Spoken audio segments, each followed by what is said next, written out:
లో అవినీతి అనకొండ అయినటువంటి హరీష్ రావు గారు వచ్చి పల్లికి తీసుకుంటే ఆయన ప్రెస్ మీట్ పెడతాడు. ఇక పాలమూరు ప్రాజెక్టులో అన్యాయం చేసింది ఆ గుంటనక్క, కాళేశ్వరంలో అన్యాయం చేసింది ఆయన. ఈయననే తప్పు చెప్పి ప్రజల్ని డైవర్ట్ చేస్తుందంటే ఆయన వచ్చి ఆ డ్రామా ఇంకొంచెం పెంచి ఆయన ఏందేందో మాట్లాడిపోయాడు. నేను అంటున్నా కదా, అదే గుంటనక్కను ఎవరి వల్ల అయితే అవినీతి జరిగిందో ఆయననే ముందట పెడుతున్న బీఆర్ఎస్ పార్టీ ఈ జన్మల బాగుపడదు, ఈ జన్మల అధికారంలోకి రాదు. ఇవాళ అవినీతితో కూరుకుపోయి ఉన్నటువంటి విషయాన్ని బయట పెడతా ఉన్నా నేను చాలా స్పష్టంగా. వీరొక్కరే కాదు, నిన్న మొన్న కూడా చూస్తూ ఉన్నాం, చాలా విషయాలు బయటకు వచ్చినాయి. కేటీఆర్ గారు వారి స్నేహితుడి కోసం పర్మిషన్ ఇవ్వడానికి మరి ఎన్ని రకాలుగా అదలా బదిలీ జరిగిందనేటటువంటిది అన్ని పత్రికలలో చాలా ప్రముఖంగా వచ్చింది. ఇన్ని రోజులు నేను చెప్పలే చాలా విషయాలు. ఇవాళ ఎందుకు చెప్తా ఉన్నా అంటే, అన్న మాట్లాడుకుంటూ ఒక మాట చెప్పారు మా జనార్దన్ అన్న గారు, మేము పార్టీ పెట్టుకున్నాం, మమ్మల్ని మీరు పార్టీలోకి వెళ్ళి తీసేసి అవినీతి గురించి మాట్లాడినందుకు. నేను ఆగిపోలేదు కదా, నేను సాగాలి కదా, ప్రజల మధ్యలో ఉండాలనుకుంటున్నా. నేను నా పార్టీ పెట్టుకున్నాను, ఎలక్షన్ కమిషన్ పోయినాను, నా పని నేను చేసుకుంటున్నా. సంవత్సరంన్నర కాలంగా ఒక 6 నెలలు, ఫస్ట్ 6 నెలలు చెప్పాలి ప్రజలకు కాబట్టి మీ గురించి చెప్పి వదిలేసి తర్వాత నేను ప్రజా సమస్యలు మాట్లాడుకుంటూ వెళ్తున్నా. కానీ వాళ్ళు మాత్రం ఎలక్షన్ కమిషన్కి 1000 కంప్లైంట్స్. మరి భయం లేదన్నారు కదా, నేను పార్టీ పెట్టుకుంటే మీకు ఇబ్బంది లేదన్నారు కదా, మేము అడిగిన ప్రశ్నలకు ఇంతవరకు జవాబు చెప్తలేరు కదా, మరి ఎందుకు ఈ చాటుమాటు వెన్నుపాటు వ్యవహారాలు? ఎవరన్నా మీలాంటి పత్రికా మిత్రులు మా వార్త రాస్తే సిగ్గు లేకుండా గుంటనక్క ఫోన్ చేసి ఎందుకు వేస్తాను, ఎందుకు వేస్తున్నారు వార్తలు ఏకండి. అదేవిధంగా ఇంగ్లీష్ మాట్లాడతాడు కేటీఆర్ సార్ కాబట్టి ఇంగ్లీష్ వాడు ఎవడన్నా వార్త వేస్తే ఢిల్లీకి ఫోన్ చేసి ఎందుకు వేస్తారని నేను అడుగుతాడు ఇంగ్లీష్లో. వాళ్ళు ఫోన్ చేసి చెప్తారు నాకు.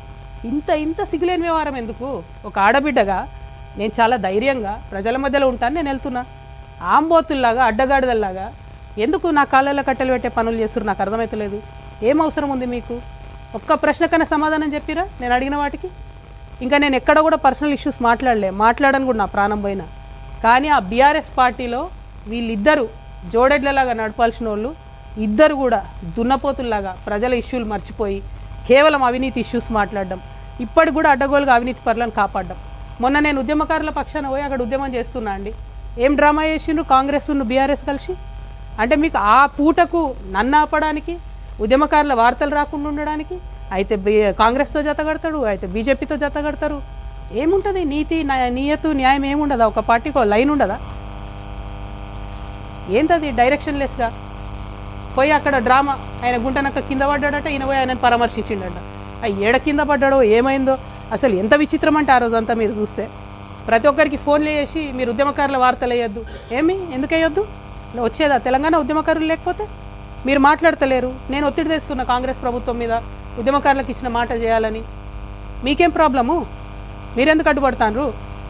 ఇవాళ అడుగుతా ఉన్నా నేను, 1400 కోట్లు ఇవాళ బీఆర్ఎస్ పార్టీ అకౌంట్లు ఉన్నాయి కదా, అవి క్విట్ ప్రోకి కింద వచ్చినాయి కాదా?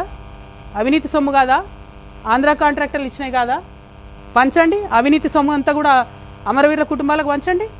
కుటుంబానికి ₹1 పంచండి. రండి, పంచిన తర్వాత అప్పుడు గ్రౌండ్లకు రండి, నాతో సమానంగా ప్రజల మధ్యలోకి వచ్చి నిలబడండి. ఇలా ఒంటరిగా నేను పోరాటం చేస్తుంటే మీరందరూ డబ్బులు పెట్టుకొని వచ్చినటువంటి అనేకమైనటువంటి అవినీతితో వచ్చినటువంటి అనేకమైన అంశాలను పెట్టుకొని నన్ను ఇబ్బంది పెడతారేంది?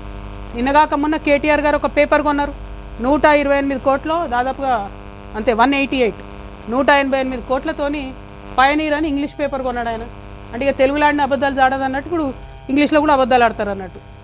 I'm appealing to everybody, Pioneer paper is now been bought by BRS, so please don't trust that paper. Whatever comes in Pioneer is BRS's view. ఏంది ఇది? పత్రికలు కొంటాం, యూట్యూబ్ ఛానల్ కొంటాం. ప్రజాబలం ఉండాలి, గుండె ధైర్యం ఉండాలి, ధనబలం ఉంటే ప్రదర్శించుకోండి అవసరమైన కాడ. మొన్న వీడికి వస్తే కూడా ఫ్లైట్లో వచ్చిపోయారేమో కదా, హెలికాప్టర్లలో వచ్చిపోండి. మేము సామాన్యులం, మేము కార్లలో పోతున్నాం.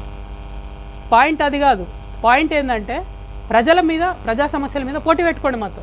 మా కాళ్ళల్లో కట్టెలు పెడితే ఏమొస్తుంది? వెనకంగా పోయి ఎప్పటికన్నా మాతోనే వచ్చి చేరుతుంది. చెప్తా ఉన్నా ఇవాళ నా కంఠంలో ప్రాణం ఉన్నంత వరకు మళ్ళీ బీఆర్ఎస్ పార్టీతో చేరేదే లేదు, జత కట్టేదే లేదు. ఎందుకు చెప్తున్నా అంటే బాధతో చెప్తున్నానే. మళ్ళీ చెప్తున్నా, పర్సనల్గా నేను ఎంత హ్యూమిలియేషన్ గురైనా ఒక్క విషయం కూడా నేను బయట చెప్పను. రాజకీయంగా డెఫినెట్గా చెప్పిన, ఇంకా చాలా చెప్తా. ఇలా పొద్దున్నే ఫీనిక్స్ ట్వీట్ చేసిన నేను 80,000 కోట్ల తెలంగాణ ప్రజల ఆస్తి అది. ఎవడబ్బా సొమ్ము ఇచ్చింది ఎవరు? హరీష్ రావు గారు, కేటీఆర్ గారు కాదా ఫీనిక్స్ అనే సంస్థను పెంచి పోషించింది, కాపాడింది? ఎక్కడోడు వాడు? తెలంగాణోడా ఆంధ్రోడా? ఎందుకని పంచిపెడతారు మీరు? ఇప్పుడు దాన్ని అవినీతిని ఇప్పుడున్న గవర్నమెంట్ కంటిన్యూ చేస్తుంది కదా. మీరు తెరిస్తే కిటికీలు. జాతీయ పార్టీలకు ఏముంటుంది తెలంగాణ ఆంధ్ర ఫీలింగు? తెలంగాణ భూములు కాపాడుకోవాలని వాళ్ళకి ఎందుకు ఉంటుంది? వాళ్ళు వచ్చి డోర్లు తెరిచిరు ఇవాళ అవినీతికి. 33 లక్షల టన్నుల కలప అండి కొడతాడు వాడు ఫీనిక్స్ కంపెనీ వాడు. 10 కేసులు పెట్టింది ఫారెస్ట్ డిపార్ట్మెంట్. సింపుల్గా ఫైన్ కట్టి పక్కకి వెళ్ళిపోయాడు. కొట్టచ్చా 33 లక్షల కలప? హైదరాబాద్ నగరం నడిబొడ్డున ఎడ దొరుకుతుంది అంత గ్రీనరీ? ఇవ్వడానికి వీళ్ళకి లేదు. కేసు పెట్టిన ఫారెస్ట్ డిపార్ట్మెంట్ కూడా ఇంతవరకు కుయ్యి అంటలేదు, కై అంటలేదు. మేము వదిలిపెట్టాం. నేను చెప్తున్నా, భూ పోరాటం, భూదందా, భూ కబ్జా నేను ముందే చెప్పిన. 2014 నుంచి తెలంగాణ వచ్చినప్పటి నుంచి నేను అధికారంలోకి వచ్చేదాకా అన్ని రివ్యూ చేస్తాం. కేసీఆర్ గారు గవర్నమెంట్ ఇచ్చింది రివ్యూ చేస్తాం, రేవంత్ రెడ్డి గారు గవర్నమెంట్ ఇచ్చిన భూములు